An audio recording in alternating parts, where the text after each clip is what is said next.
டெல்லியில் வெயிலையும் மழையிலையும் விவசாயிகள் போராடி அடக்குமுறையை எதிர்கொண்டப்போ கூச்சமே இல்லாமல் அந்த சட்டங்களை ஆதரித்து பேசி பச்சை துரோகம் செஞ்சவங்க தான் அவங்க. அதனால தான் நீங்கள் தோக்கடிச்சிங்க.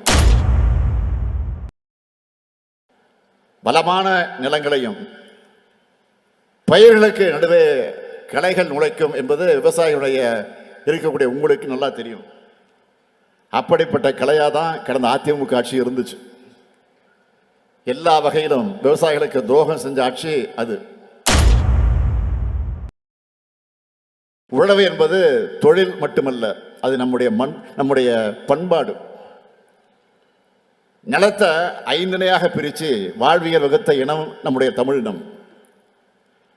அந்த நிலத்தை எல்லா வகையிலும் நாம் பலப்படுத்தி உயர்த்தணும்.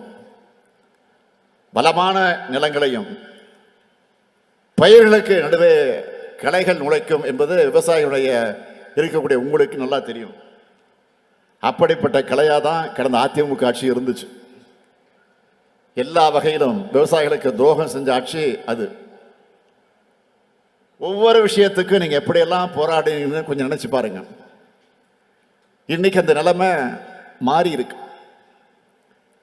கடந்த ஆட்சியில் விவசாயிகளுடைய தற்கொலை அதிகமாச்சு.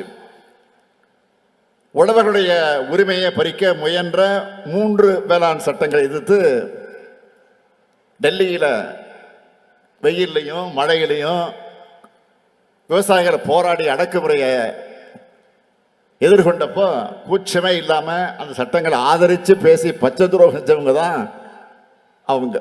அதனால தான் நீங்கள் தோக்கடிச்சிங்க. வேளாண் பெருங்குடி மக்களான உங்களை நான் கேட்டுக்கொள்வதெல்லாம், அது போன்ற கலைகள் நாட்டிலிருந்து மொத்தமாக களையப்படணும்.